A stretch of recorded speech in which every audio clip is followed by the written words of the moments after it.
Bismillahirrahmanirrahim. Assalamualaikum warahmatullahi wabarakatuh.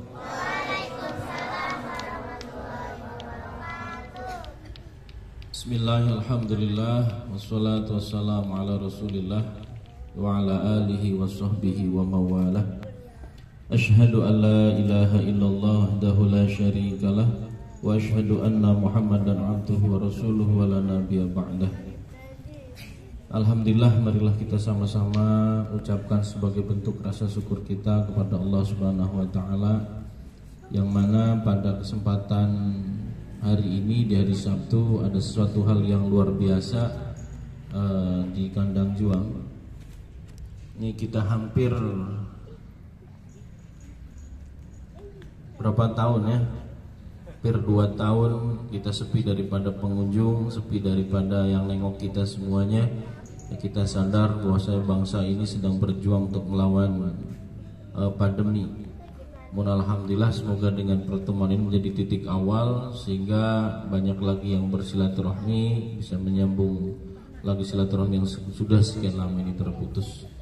Sehingga semoga dengan hari ini menjadi keberkahan buat kita sekalian, dan juga semoga COVID-19 ini segera selesai, segera berakhir, dan kembali pulih kembali Indonesia, kembali baik, dan juga semuanya pulih, dan terutama ekonomi ya, luar biasa. Bangsa kita juga sedang berjuang untuk bagaimana memulihkan ekonomi. Ini kami sangat terasa sekali, dan kita berharap dan berdoa semoga Indonesia kembali jaya. Amin ya robbal alamin. Salawat beserta salam semua senantiasa tercurah pada junjungan Nabi besar kita Nabi Muhammad SAW.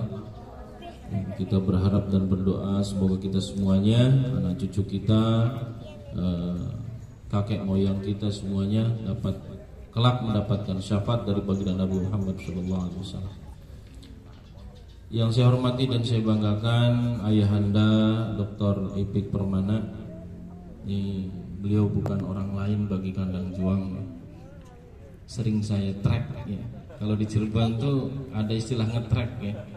Jadi kalau lagi pusing-pusing udah bingung kemana-mana, tak ke-track lah. Kita doakan beliau panjang umur, sehat walafiat, dan juga semoga beliau senantiasa Allah karuniakan, Allah limpah ruahkan keberkahan, dan juga Allah limpah ruahkan rahmatnya, dan juga semoga Allah kabulkan segala hajat dan cita-cita beliau. Amin ya robbal alamin. Kita doakan juga beliau segera bisa mendapatkan gelar guru besarnya. Amin ya robbal. Dan yang hormati dan saya banggakan Bapak Dr. Kartono. Selamat datang di kandang juang Bapak. Inilah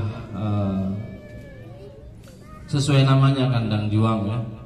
Mungkin kemarin mahasiswa yang silaturahmi ketemu dengan saya sedikit, saya ceritakan tentang kandang juang. Mungkin Pak Dr. Kartono biar paham kenapa sih kok namanya kandang juang, itu kayak nggak ada nama yang lain aja gitu ya. Jadi kandang juang ini dulu namanya bukan kandang juang, kita kasih namanya Tuhfatur Raqibin, atau dalam ditranslate ke dalam bahasa kita nih buah tangan orang-orang yang dicintai. Karena kita rumah besar yang dulu memang kita menjadi rumah besar bagi anak-anak yang punya permasalahan sosial, sehingga saya berharap mereka punya punya tanggung jawab moral yang kita support, kita angkat, kita dorong, kita bantu, sehingga dia punya semangat yang sama untuk menularkan semangat yang kami punya. Mereka menjadi pejuang-pejuang untuk membantu anak-anak yang memiliki permasalahan sosial yang sama. Namun dalam perjalanannya Tuhfatur Raqibin ini sangat sulit untuk diucapkan. Banyak yang protes, Kang, arane angel temen sih ngomongnya kayak gitu. Untuk mahasiswa yang dari luar ini mungkin nggak ngerti bahasa Jawa ya, saya transit lagi. Ini banyak yang protes, ini kok namanya susah sekali untuk diucapkan. Akhirnya saya diundang sama salah satu yang ngurusin yayasan tuh, buat yayasan tuh, notaris Udah Kang, ini saya buatin ininya yayasannya biar nggak jadi nggak jadi yayasan nggak hanya jadi penampungan ilegal. Dari mulai 2003 saya berjuang, yayasan itu terbentuk 2014. Jadi luar biasa dalam perjalanannya. Saya ditanya namanya apa Kang? Saya bingung nanya apa ya. Dan saya sering ngomong ke anak-anak bahwa saya ini pengen anak-anak ini menjadi pejuang-pejuang sosial. Ini penting buat mahasiswa yang alhamdulillah Allah kasih keberkahan ya, bisa menjadi bagian daripada pertukaran mahasiswa. Tentunya yang pengen masuk ke situ kan banyak tuh berebut, tapi kakak-kakak dan mbak-mbak lah yang dipilih oleh Allah.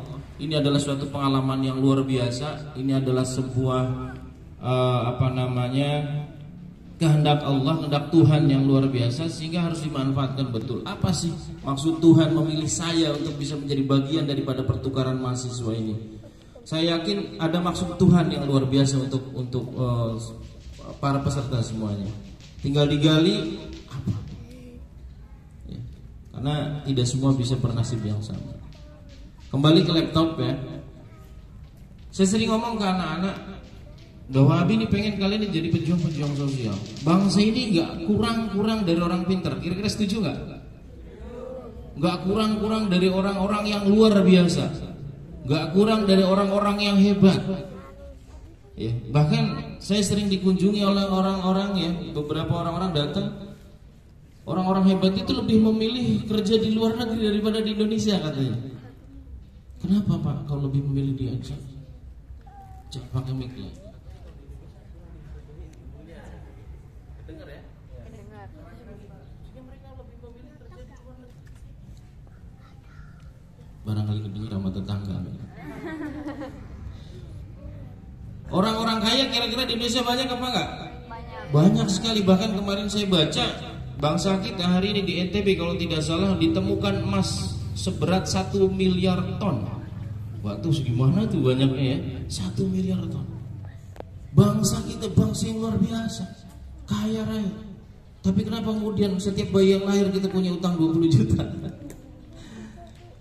Jangan kesana deh, sedikit balik lagi ya. Sehingga saya berharap anak-anak ini menjadi pejuang-pejuang sosial.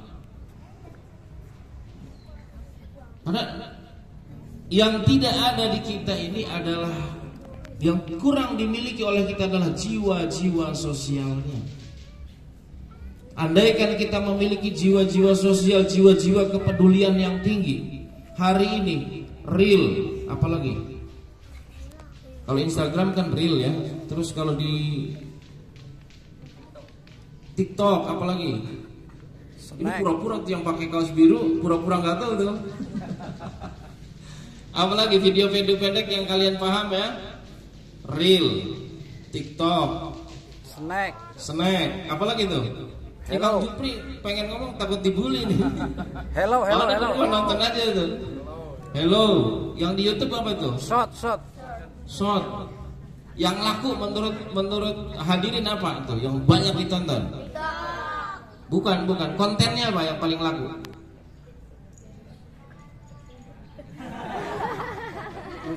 Lata yang lagi ini. Konten apa yang paling laris, yang banyak ditonton? Kira-kira jual apa? Mohon maaf kalau saya konten saya anggap sebagai orang lagi jualan ya, market. Karena ternyata kalau banyak viewernya banyak duitnya juga dia.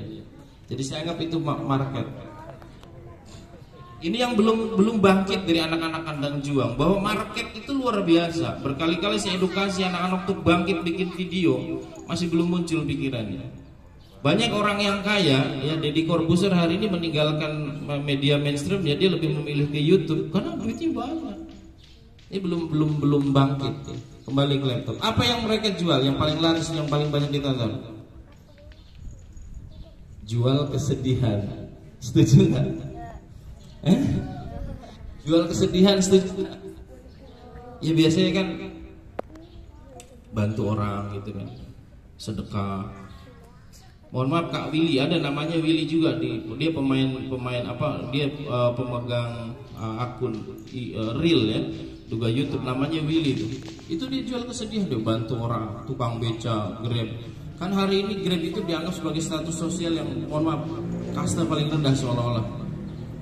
kalau kita ngelihat itu di real ya, menjadi sasaran konten untuk berbagi. Dalam dunia nyata, artinya bahwa ini kita dalam dunia nyata, jiwa-jiwa sosial kita ini memang luar biasa. Saya mulai berhitung, Pak Dokter, andaikan warga kita di sini, saya lihat di database warga Sitopeng itu hampir 2000-an kakak. Kalau masing-masing sehari saja mereka menyisihkan 1.000 rupiah, kira-kira sehari berapa yang terkumpul? Bisa dibantu yang matematik? Kalau 1.000 satu kakak ngumpulin 1.000 rupiah, berapa satu hari berapa yang terkumpul? 2 juta. Iya banyak. Berapa kira-kira? 2 juta. 2 juta. Kira-kira kalau 2 juta kita dapat sehari cukup tidak buat pendidikan? Lebih. Pak Dokter, ini Kang Hasan, guru-guru sudah 4 bulan gak gajian. Ini mereka luar biasa. Dan diantara guru-guru di sini ada juga mereka yang lulusan dari Wiswagati, dan berarti Bapak dalam mendidik mahasiswanya luar biasa. Mereka tetap bertahan mendampingi Kandang Jong walaupun tidak gajian selama 4 bulan. Beri tepuk tangan buat guru kita semuanya.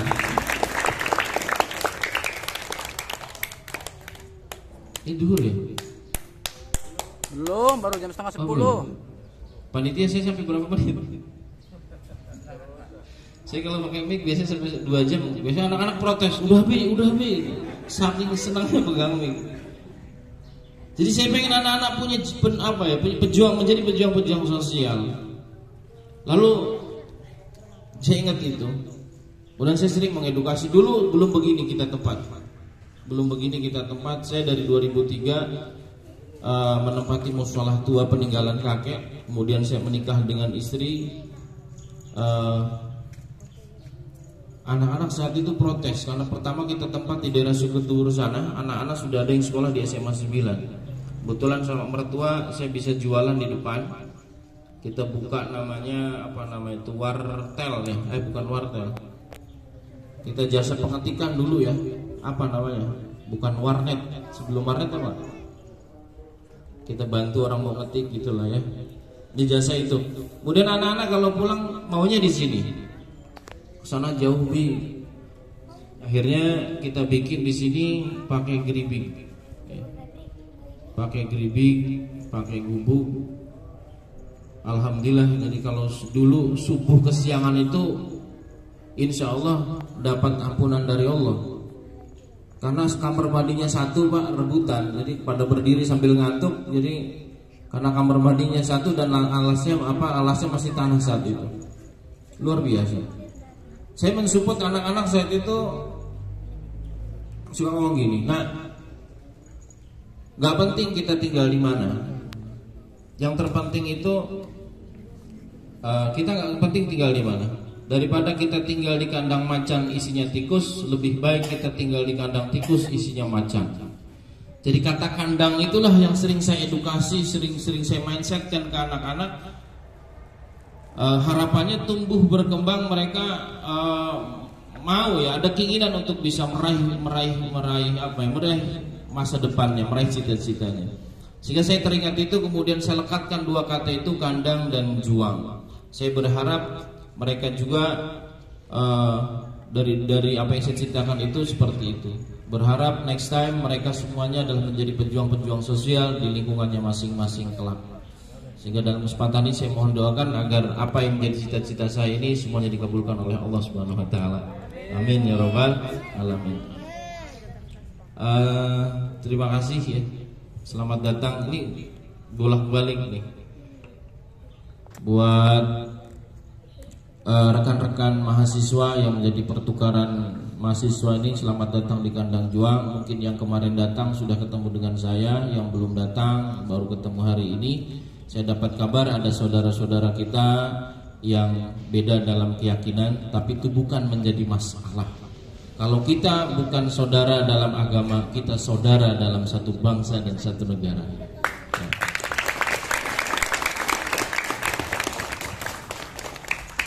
Islam juga sangat menjunjung tinggi. Islam sangat menjunjung tinggi perbedaan. Kita dalam Islam, ada dalam Al-Quran itu la ikraha fiddin, tidak boleh kita memaksakan keyakinan.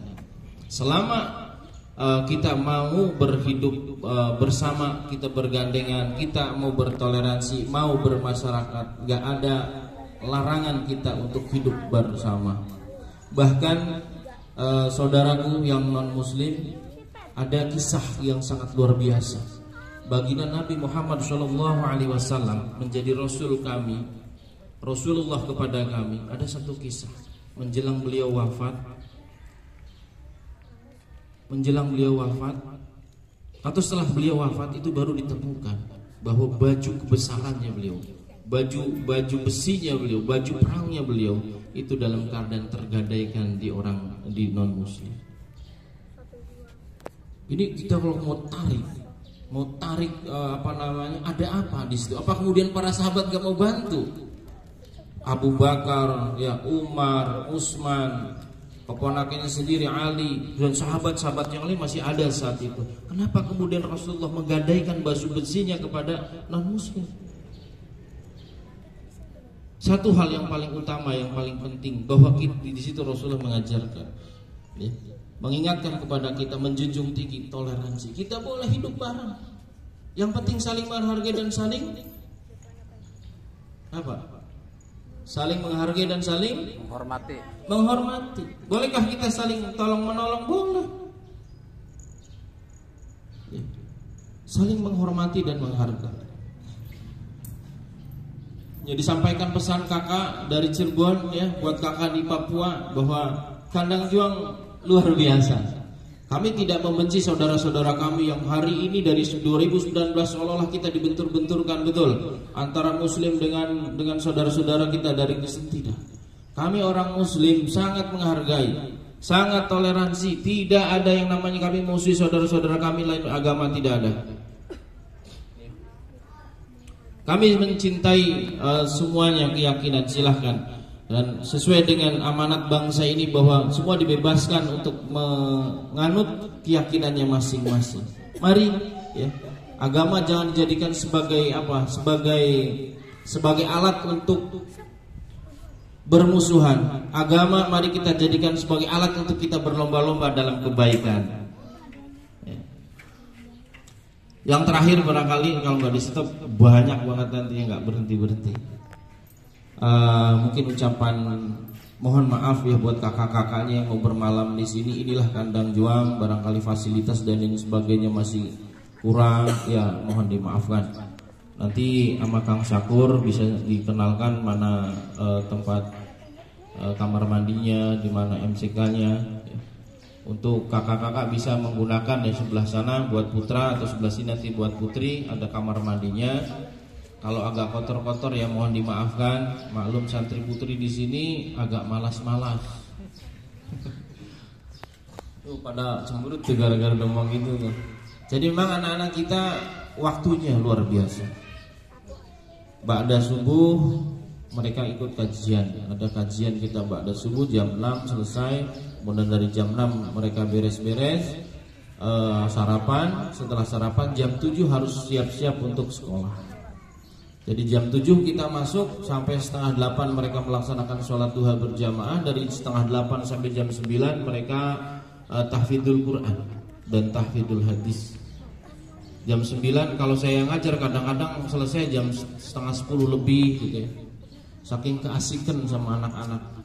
Nanti jam setengah 9, jam setengah 10 istirahat, jam 9.30 masuk lagi sampai jam 12.10 menit.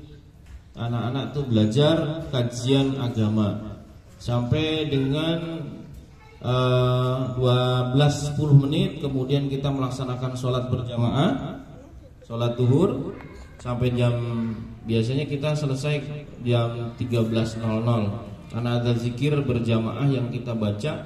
Kemudian makan, baru anak-anak makan siang, setengah 2 baru masuk sekolah. Jadi kadang waktu istirahatnya kapan gitu ya. Jam 13.30 mereka masuk, selesai jam 16.30. Kemudian mereka siap-siap untuk makan sore, mandi, dan masuk lagi sholat maghrib.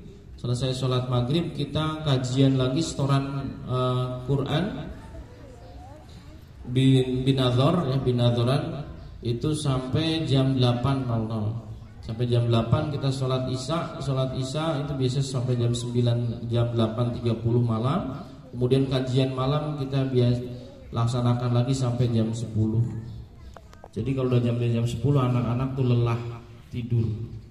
Nah biasanya kalau hari Sabtu dan hari Minggu memang kita nggak ada kegiatan. Kebetulan hari ini jadi kebetulan kawan juga udah koordinasi nggak ganggu kegiatan pelajaran anak-anak. Kalau hari Sabtu itu anak-anak biasanya rihlah sama guru-gurunya jalan-jalan sampai jam 12 siang, muter-muter olahraga lah untuk menjaga kesehatan dan kebugaran. Itu hari Sabtu. Dan juga biasa dibuat hari Sabtu cooking class ya, masak bareng. Tujuannya sih biar ada edukasi buat anak-anak ya, namanya makan agar bisa mengolah makan, syukur-syukur bisa mengolah makanan yang bisa dijadikan sebagai maisah di kemudian hari ya. Hari Minggu biasanya acara inti Pak. Ini biasanya hari Minggu tuh paling seneng anak-anak tidur bareng ya.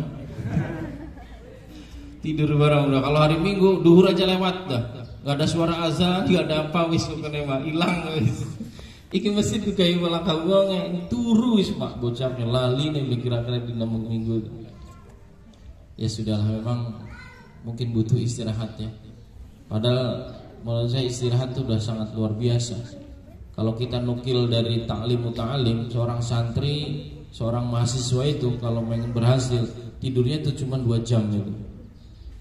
Itu pengen berhasil dalam bidang studinya tidurnya 2 jam. Gak ada waktu buat lain-lain, diskusi belajar.